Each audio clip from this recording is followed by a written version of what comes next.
Multiple drug dealers were distributing heroin laced with elephant tranquilizers. One woman, listen to this, describes how desperate addicts have become. Their users, there's constantly solicitation going on right here on Glenway Avenue, and unfortunately you'll see pregnant moms who are out here soliciting to get money to purchase the drug. All right, joining me now, specialist and psychologist Dr. Howard Samuels. He's also the founder and CEO of the Hills Treatment Center. I want to point that out. Doctor, thank you so much for being with us. You heard that woman describe the lengths that addicts are going to get their hands on heroin.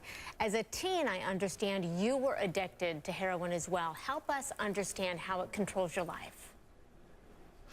Well, first of all, I started shooting heroin at 16, and today I'm in recovery, sober and clean, 32 years.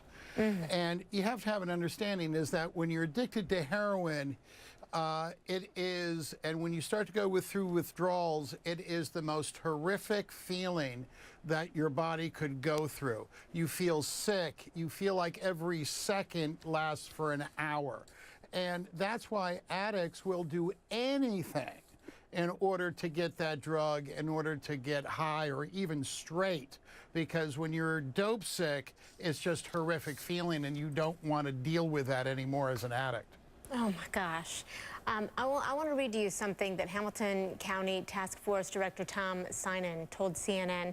He said, "We do not know for sure, but we suspect the heroin is laced with carfentanil. I'm assuming, I don't know if I'm pronouncing that right, but that's typically used as a tranquilizer for large animals. So again, think elephants here. How readily available is something like that?"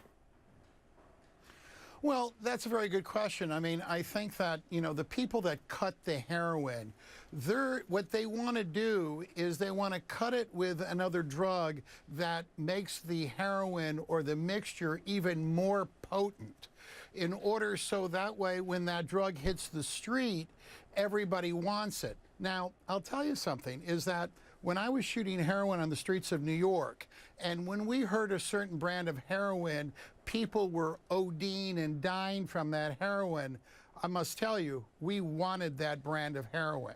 Because what that told us was how strong and great that drug was. And in our mind, we would say, well, the person OD'd because they weren't very smart about how they used it. So, okay. So that's how you rationalize it, is that it's not the drug's fault, it's the person's fault. Absolutely. So, you know, what these drug dealers are doing, they're cutting in it with the elephant tranquilizer, or they're using fentanyl, which is the strongest synthetic opium known to mankind. Fentanyl is 50 times stronger than heroin, and the deaths that you're seeing in the other parts of the country are cut with fentanyl. So these drug dealers are trying to increase the potency of the heroin. Director Sinan also said there are 3 things they're hoping will help stop this. First of all, he said that users would stop using it immediately, which you've indicated most likely is not going to be the case because of the addiction element there. They also hope to ID the source. Help us understand how hard that might be, I mean, in terms of this drug ring. Well, you know, that is going to be very hard because there are usually layers. Like the people that cut the heroin then give it to individuals that then give it to other individuals. And so by the time it hits the street, there are many layers of people that it goes through.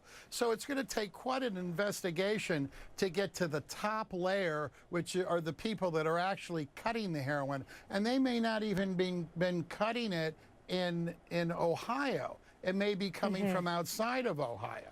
So that's where it's really going to get complicated for the police. And he also said, number 3, the worst scenario is that we wait for the supply to run out. In that instance, we could expect to see more overdoses and deaths. Do you have any idea, can you help us understand, in terms of a timeline here, how long it might take for this dosage to run out, and help us understand how dangerous it really is in the interim?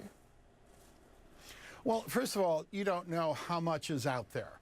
So, you know, that it could be out in a number of days, it could take weeks. But the problem is that the minute you shoot the drug into your, body, death happens within, or you pass out within 1 minute. Okay, it's pretty instantaneous. I mean, I know that, when I came close to ODing on heroin, I mean, I would pass out. And luckily, I came out of it. But a lot of people don't. So when you shoot the drug, it's pretty instantaneous. The CDC said there's a heroin epidemic. Between 2002 and 2013, overdose quadrupled. And they're saying this is a new gateway drug, or some have said that. Do you believe that to be a case? Absolutely. I mean, first of all, when I was shooting heroin, the supplies of heroin were pretty much contained to the large cities in the country. Well, that was, close to 35 years ago. And what you're seeing today is that the heroin has branched out from the cities into, the far-reaching regions of America. New Hampshire, Vermont, Ohio, the suburbs, the rural areas.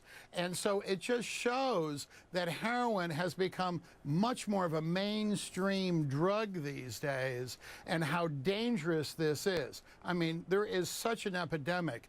In my treatment center, The Hills, I mean, we're seeing heroin addicts every day.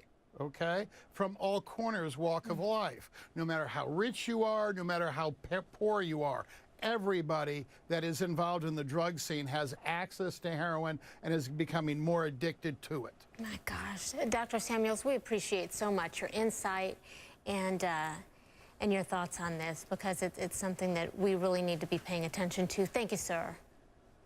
You're welcome. You're welcome.